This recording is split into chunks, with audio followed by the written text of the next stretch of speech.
Burnout is a serious concern in today's world, one that has lasting health impacts. Want to know how to avoid burnout? This video is for you.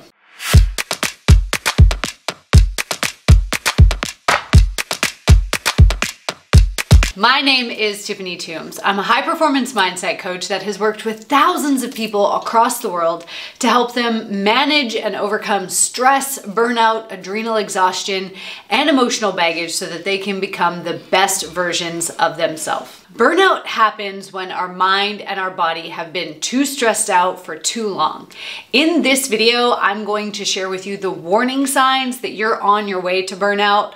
I will then share with you the root cause of burnout. And finally, I'm going to share with you interventions that will allow you to reverse the damage that's been done so that you can avoid burnout from happening. Our body is always communicating with us about where it is and what it needs. The thing is that when our body is communicating with us, it first starts out as a little whisper.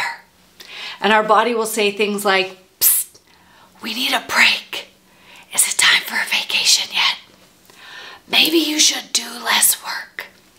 When we ignore that whisper, it starts to get a little bit more persistent and a little bit louder, and it becomes a little knock. Hey, are you listening? And eventually, if we stop listening to the nudges as they grow louder and louder, our body will scream at us to pay attention. And this is where we end up sick or injured or with some sort of health condition that we have to deal with. The body will always win, so we might as well start paying attention during the whisper phase because that's when we can make the greatest change the fastest. So what are some warning signs that you're on your way to burnout? What are some of those whispers and nudges? Weight gain. If you all of a sudden put on some weight and you cannot get rid of it, no matter how healthy you eat or how much exercise you do, this is a warning sign that you are on your way to burnout. Maybe your hands and your feet are always cold, or you find yourself getting sick. Not really sick, but just like the sniffles, or you're just feeling under the weather a lot more. Feelings of depression and anxiety are signs that you're on your way to burnout. If your ability to go to sleep and have a deep and restful sleep is getting worse and worse, if you find yourself agitated or restless at night, or maybe waking up in the middle of the night with a cold sweat, that is a warning sign that you are falling down the slippery slope of burnout. And lastly, if you find yourself tired all the time, or you find yourself with no sex drive or no desire to really do any of the things that you love to do, any of your passions, these are all signs that you are on your way to burnout and you still have an opportunity to make change. Before I share with you the root cause of burnout, I want to hear from you. Do any of these signs and symptoms sound familiar? Are you experiencing any of them right now? If so, which ones? Go to the comments below and let me know. So ultimately, the root cause of burnout is actually that our metabolism has been totally disrupted. Our metabolism and our thyroid hormones have been suppressed to the point where our stress system or our adrenal glands have to come to the rescue. Now, your adrenal glands are kind of like the backup generator in the body. They're there to help you when the power goes out during a thunderstorm or during a busy day, but it's not there to support you all the time. So when we've been running off of stress hormones, cortisol and adrenaline for long periods, eventually the adrenal glands say, "I'm sorry, I can't help you anymore." And that is when we experience the feelings of burnout or adrenal fatigue. So if we truly want to make change, we have to work on the root problem, the metabolism issue, the thyroid issue, get the thyroid and the metabolism functioning properly again, and not just helping the adrenal glands recover. Helping just the adrenal glands recover, which is what a lot of programs and people out there teach, is only a band-aid symptom. If we just get the adrenal glands going so that they can continue producing and pumping out stress hormones, we're going to end up right back in burnout, right back in chronic fatigue, and right back in adrenal fatigue. So what are some interventions that you can make before you get to the stage of total burnout? Before I share that with you, I want to remind you to subscribe to my channel. I am putting out brand new videos every single week to help you understand the impact of stress on your body, to let go of stress, emotional baggage, and any other mental blocks that are keeping you stuck so you can develop a high performance mindset. Go ahead and click the subscribe button below and like this video while you're there. Now that we know that our body is always giving us messages, we can start to listen to it more effectively. We can actively and intentionally check in with our body to see where things are at so that we can make changes as we need them. My favorite ways to check in with the body is through journaling every single day, starting to write down how I'm feeling, how I slept, any negativity that I felt throughout the day, any stresses or challenges that I felt throughout the day. When we're constantly writing it down, we can start to track and monitor and see patterns happening.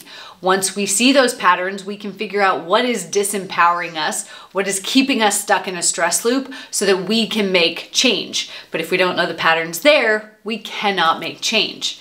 The second way that I like to check in with the body is actually using a food journal. Our body is less tolerant to some foods the more stressed out we get. And some of our foods actually cause our body to become more stressed out. So the point of the food journal is actually not to pay attention so much to what you're eating. It's not to judge yourself and say, oh, you had some ice cream the other day.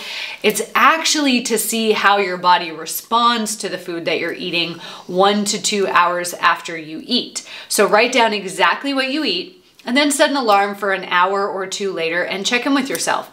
Am I feeling gassy? Am I feeling tired? Am I feeling a little bit bloated? Am I having stomach pain? None of these things are normal. After you eat, you should feel energized. You should feel like you've just filled your car up with gas because food is the fuel for our body. So it should leave us feeling energized. It should feel us leaving good and pain-free. If you find yourself bloated, gassy, with pains anywhere, then it might be a sign that some of the food that you're eating is causing stress, or it might be a sign that your gut health is not in the right place, that your body is full of inflammation and you need to reduce your stress quickly. Because we live in a world that rewards busyness and stress, we need to remember to intentionally take time off. And because we often live at this end of the spectrum where we are go, go, go, busy, busy, busy all the time, our downtime needs to be on the other end of the spectrum.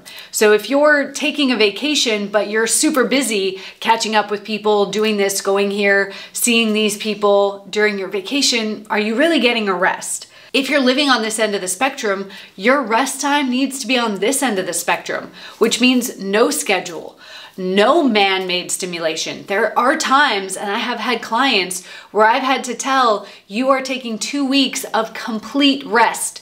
No schedule, no TV, no books, no phone, just total rest. And you might feel like, I'd get so bored doing that. But it's actually about what your body needs to repair itself and reverse the damage that the stress has done. If we don't take that time, then as we talked about, the body will win and we will be forced into downtime later on down the track. Taking time in nature has been shown to be incredibly beneficial to resetting the body. Now, any time in nature, whether it's 5 minutes or 20 minutes, is beneficial. If you're taking a longer break time, ideally, if you could take 3 days in nature, it will reset your body to be back in a place of calm and no stress so that you're not staring down the barrel of burnout. Lastly, to reduce the stress on your body and your mind, we want to do the inner work to heal our emotional baggage. Most people go through life just suppressing their negative emotions, shoving what they've experienced down with food, with work, with alcohol, with other addictions, so they don't truly have to face it. The faster you face it, the faster you're able to get out of a burnout cycle so that you can get your life back. Carrying around that emotion when it gets stored in different body cells is incredibly toxic to the body. And studies have shown that it's been linked to everything from fibromyalgia to liver disease to cancer. It's also exhausting and heavy. Carrying around this emotional baggage is like waking up every day, strapping a 200-pound backpack to your back and going out and running a marathon and wondering why you're confused before you even get to the end of your street. You don't need to continue to carry the weight of your past. So do something today to help you to start to offload that emotional baggage, to release those emotions and to heal any trauma that you've experienced. Now, if you're wondering where you sit on the stress spectrum and how close to burnout you are, I've put together a brand new quiz, simple questionnaire that you can use to determine what your stress score is. All you have to do to fill out this free questionnaire is go to www.stressresettoday.com. You'll fill out the questionnaire and we'll send you an email with what your stress score is and some interventions and activities that you can start doing to eliminate that stress and get back to good health. Thanks for watching.